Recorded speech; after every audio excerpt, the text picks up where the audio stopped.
Começa agora tudo que rola no mundo pop, nerd e geek. Nerd Raiz. Nerd Nutella. Bem-vindo, Nerd Medicine for Melancholy e Nerd The Underground Railroad. Começando mais um Nerd Raiz, Nerd Nutella, Mike Prado. Olá, Fábio Nariz. E explicando o Raiz e Nutella de hoje, Medicine for Melancholy foi a primeira obra audiovisual, no caso um filme, um longa-metragem, que o diretor Barry Jenkins fez em sua carreira. E The Underground Railroad é um dos mais recentes, que não é um filme, mas sim uma série de TV.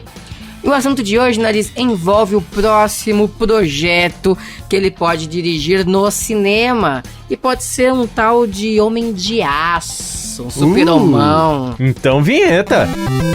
Nerd Raiz. Nerd Nutella. Nariz.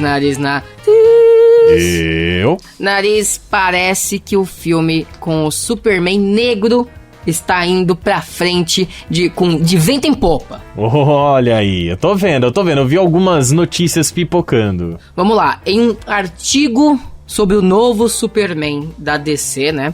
O The Hollywood Reporter, ele acabou confirmando que a Warner tá buscando, né, um ator negro pra ser o protagonista desse filme, né, desse projeto. E que, ao contrário do que muitos imaginavam, não vai ser o J.J. Abrams, o diretor. Nós já havíamos falado que ele tem um projeto com Superman engatilhado, mas ele vai ser o produtor. E ele meio que vai ser o comandante dessa nova fase do universo DC no cinema. Ele vai ocupar mais ou menos o cargo que o Zack Snyder possuía, sabe? Sei. E a Warner está à procura de um diretor negro para assumir o filme, como eu disse, com a produção do J.J. Abrams. E o roteirista, isso me deixou bastante feliz, seria o escritor Ta-Nehisi Coates. Esse Ta-Nehisi Coates, ele é um jornalista, escreveu vários livros, mas eu o conheço particularmente porque até pouquíssimo tempo atrás ele era o roteirista dos quadrinhos do Pantera Negra. E os quadrinhos que ele escreveu do Pantera Negra foram muito elogiados. E ele abordou política pesado nesses quadrinhos do Pantera Negra. Não duvido, inclusive, que alguma eventual continuação do filme acabe adaptando a fase dele para o cinema, pra você ter uma ideia. E como eu disse, eles querem que o Ta-Nehisi Coates seja o roteirista deste filme do Superman negro, né? E o nosso diretor do Raiz Nutella hoje, que é o Barry Jenkins, ele é um dos cotados para ser o diretor deste filme do Superman negro. E ele é bastante conhecido pelo filme Moonlight, Sob a Luz do Luar, na qual, relembrando que este filme ganhou o Oscar de melhor filme. Sim. E o Barry Jenkins, ele foi indicado a melhor diretor. Ele não venceu o Oscar de melhor diretor, mas foi indicado pelo Moonlight. Ou seja, um cara realmente de renome, que entende a cultura das pessoas da cor dele, né, das pessoas negras, coisa que acho que nenhum diretor branco seria capaz de recriar com fidelidade. Outro diretor também cotado, Nariz, sabe quem é? Quem? Ryan Coogler. Olha só! Que é o diretor de Pantera Negra. Muito interessante, eu acho que não tem como eu discorrer mais sobre o Ryan Coogler.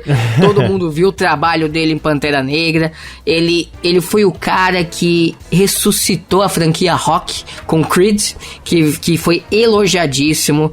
Ele tem um filme muito bom que eu assisti, que é o Fruitvale Station. Se vocês não assistiram, veja. Ryan Coogler é o produtor e roteirista do novo Space Jam. Inclusive dizem que Ryan Coogler salvou o filme. Então, ou seja, é uma possibilidade muito interessante. Outro diretor cotado é o Steven Caple Jr. Steven Caple Jr., eu não vi muitos trabalhos dele, por exemplo, eu acredito que não. Mas um que eu vi foi Creed 2. Porque enquanto Ryan Coogler estava fazendo Pantera Negra, o estúdio contratou um outro diretor, que foi o Steven Caple Jr., e ele fez um excelente trabalho em Creed 2. Outro diretor é o G.D. Dillard, que fez um filme chamado Slide. Eu não conheço, pelo menos não por nome. O nome do diretor me é estranho. Repito, não conheço o trabalho dele e também não conheço este filme em questão. Mas, considerando que os outros diretores eles têm um gabarito, eu imagino que ele também deva ter. Já outro eu achei bastante interessante, que é a Regina King. A Regina King, ela é a diretora de um filme que fez muito barulho nessa temporada de premiação, apesar de não ter sido indicado, que foi Uma Noite em Miami. E ela é a protagonista da série Watchmen. Olha aí. Então, ou seja, ela já tem aí um conhecimento deste universo de histórias em quadrinhos, já dirigiu um filme conceituado, que foi bastante falado nesse período de premiações, é uma mulher negra, então seria muito interessante ver a visão dela. E por fim, o outro diretor cotado é o Shaka Kim, que acabou de ter o seu filme indicado ao Oscar também de melhor filme, que foi o Judas e o Messias Negro, que é muito legal, o Judas e o Messias Negro. Então, todos são nomes muito fortes para dirigir e escrever o filme do Superman Negro. E deram alguns detalhes sobre a trama do filme. O roteiro do filme está previsto para ser finalizado só lá para dezembro, então ainda tem bastante tempo, né? Tem alguns meses até ele ser finalizado. Mas temos algumas informações. Ao contrário do que as pessoas acreditavam, essa história não vai adaptar a história do Kal-El. Tipo, que não... E quando eu digo Kal-El, não é o Kal-El, que é o Superman que a gente conhece, né? Kal-El é o Homem de Aço negro da Terra 23, da DC Comics. Ele é um Homem de Aço alternativo. Por mais que a palavra, o nome dele seja parecido, um é Kal, El, e esse é Kal-El tudo junto. Mas eles vão recontar a história do Kal-El, do Superman que a gente conhece. Só que, dessa vez, ele vai ser um homem negro. A história inteira seguiria as tramas originais do Superman dos quadrinhos, incluindo a destruição de Krypton e a sua chegada à Terra. E que uma das versões da história que está sendo considerada como opção é que o filme talvez seja uma produção de época e se passe na década de 1920. Caraca! E por que eu acho isso interessante? Porque, vamos lá, as histórias do Superman, por mais que no cinema não tenha mostrado tanto isso, fala muito sobre histórias de um homem imigrante. Inclusive, tem uma história do Superman da década de 70, que é uma das minhas favoritas, que eu amo, que é... Deve haver um Superman em que o Superman, ele basicamente decide discutir sua própria existência, sua própria função na Terra, porque ele acredita que os humanos estão ficando mal acostumados com a presença dele, porque os humanos contam com o Superman pra tudo. E ele decide se meter menos na nossa vida. Só que ele vê um grupo de imigrantes mexicanos passando por um problema sério, pois um furacão destruiu toda a moradia deles, e ele decide ajudar esse grupo de imigrantes. Ele diz nessa história que ele simpatiza muito com os imigrantes nos Estados Unidos, porque ele é um imigrante nos Estados Unidos. Imagina agora um imigrante negro, alienígena. Eu acho que se você quer colocar um Superman negro, você vai ter que abordar questões raciais. Sim. Não faz sentido. E agora imagina, ele negro, ele imigrante, ele alienígena, todas essas questões abordadas de uma vez só. E se o filme se passa na década de 20, que é uma década de muito preconceito. Então eu acho que essa abordagem, essa ideia para trazer um Superman negro relevante às telas é interessante. E estão dizendo, né, que esse reboot do Superman, ele vai definir um novo tom para o futuro do universo estendido da DC. E que agora o comprometimento da Warner é trazer mais diversidade para os seus projetos, como, né, a gente já pôde notar em alguns anúncios. Por exemplo, a gente já teve o anúncio do filme do Besouro Azul. Ah, verdade. Que vai ser protagonizado por um herói latino. E a direção tá nas mãos de um diretor latino também. Já temos anunciado a série da Tropa dos Lanternas Verdes, na qual o estúdio está em busca, por exemplo, de um ator homossexual para interpretar o Alan Scott, Sim. que é canonicamente gay nos quadrinhos, ou seja, não seria uma mudança, eles apenas estariam sendo fiéis aos quadrinhos. Sem contar que vamos ter a Jessica Cruz, que é latina, vamos ter o Simon Bass, que é muçulmano, além do Guy Gardner, que é o americano clássico. Ou seja, a Warner realmente está focada em trazer essa diversidade. No Arrowverso, vai ter a série da Naomi, que vai ser dirigida pela Ava DuVernay, que seria diretora de Novos Deuses, né? Que já começou a gravação, que é uma heroína negra razoavelmente recente da DC. Já tem a Batwoman, que agora é negra, o Raio Negro. Então, a Warner tá realmente focada nisso, em trazer diversidade para o universo DC.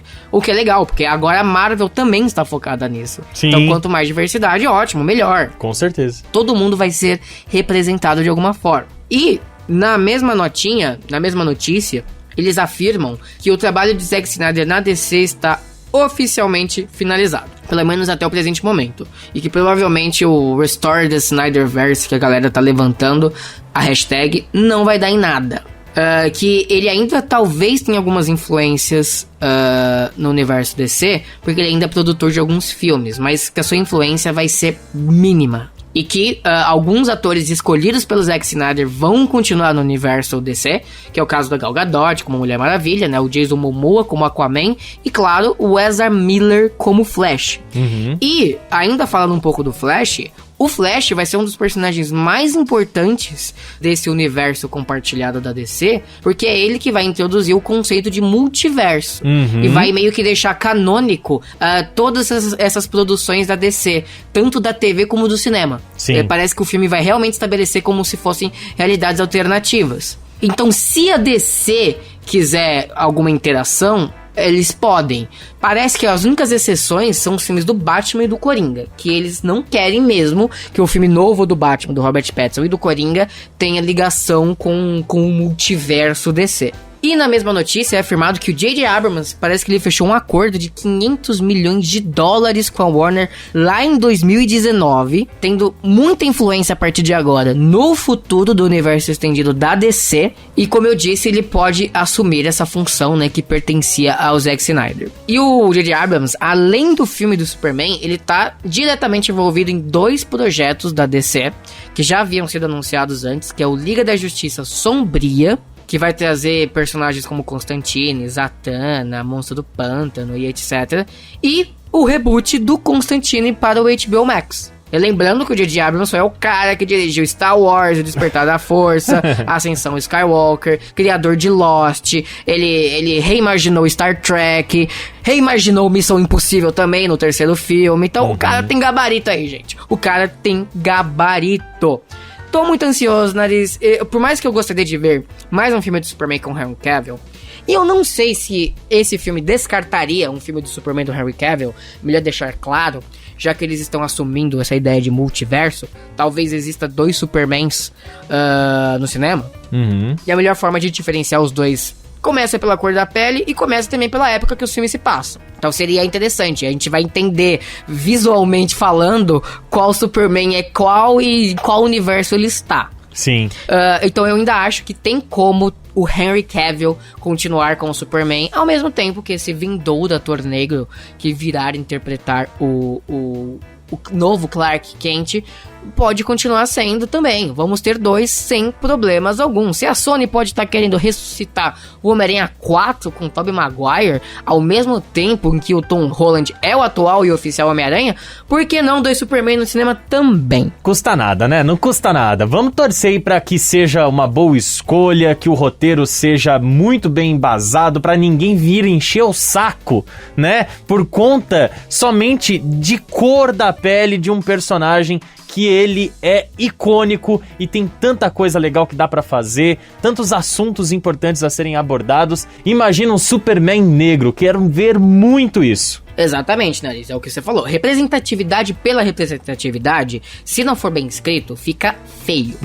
Tem que ser bem escrito, porque vai ter gente chiando, vai ter gente reclamando de qualquer jeito. Então eles não podem se dar ao luxo de errar nesse filme. Muito bem, depois dessa notícia a gente traz as manchetes do dia.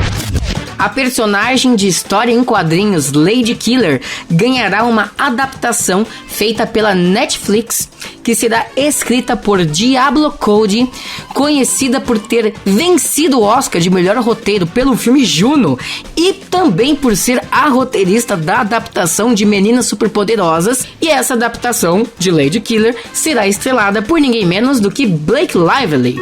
Naughty Dog usará todo o poder do PlayStation 5 para suposto remake de The Last of Us. Uma nova foto de Tobey Maguire alimentou os rumores de que ele estará presente em Spider-Man No Way Home. Isso porque, na foto em questão, Tobey Maguire encontra-se incrivelmente forte e musculoso, sendo que ele não estava com essa forma física até alguns meses atrás. Editor diz que One Piece deve acabar daqui 20 ou 30 volumes. Após anos no vai e volta, parece que o filme da personagem Red Sonja enfim acontecerá. Isso porque a atriz Hannah John Kamen, conhecida por ter sido a personagem fantasma no filme Homem-Formiga e a Vespa, foi escalada oficialmente como a protagonista do longa-metragem. Relembrando que o diretor Joey Soloway é o responsável pela direção do filme e também por reescrevê-lo ao lado de Tasha Huo. Para quem não conhece, Red Sonja é uma personagem do universo de Conan o Bárbaro. Após dizer que não foi chamado para Spider-Man No Way Home, Andrew Garfield muda discurso sobre o suposto retorno e diz: nunca diga nunca, menos de 24 horas depois da entrevista anterior. E parece que a sequência do filme Coringa, protagonizado por Joaquin Phoenix e dirigido por Todd Phillips, está de fato em desenvolvimento. Produção do filme Blade começa apenas em 2022. O filme deveria iniciar a produção no final desse ano, mas teve o seu início adiado para o roteiro ser melhor trabalhado. Muito bem, depois das manchetes a gente encerra mais uma edição aqui do Nerd Raiz Nerd Nutella. Quero agradecer a você que sempre faz o download aqui do nosso podcast, ou no Aurelo, ou no Spotify, no seu agregador de podcast preferido, no YouTube. Você que segue a gente em alguma dessas plataformas, obrigado mesmo aí por estar sempre na companhia do Nerd Raiz Nerd Nutella. Lembrando que você também pode seguir a gente no Instagram, @Nerd Raiz Nerd Nutella. Você vai lá, tem um monte de posts muito legais nos destaques. Tem também todos os episódios que a gente lança, né? Então você fica sempre sabendo quando tem episódio novo. Siga a gente no @Nerd Raiz Nerd Nutella. Lá você também pode mandar sua dica, sugestão, comentário e também pode mandar nos nossos pessoais, né, Mike? Exatamente, você me encontra no perfil @mlegoprado, tanto no Instagram como no Twitter. O meu @FabioNariz87 no Instagram e Fabio Nariz no Twitter. Obrigado mais uma vez pelo download. Lembre-se que você pode indicar o Nerd Raiz Nerd Nutella para as pessoas que gostam desses assuntos do mundo pop nerd geek. Então não perde tempo, divulgue o nosso podcast que isso ajuda muito a gente. E claro, quando você menos esperar no seu feed tem mais um Nerd Raiz Nerd Nutella. Você ouviu Nerd Raiz Nerd Nutella. Roteiro Mike Prado, esta fera. Edição Fábio Nariz, galera.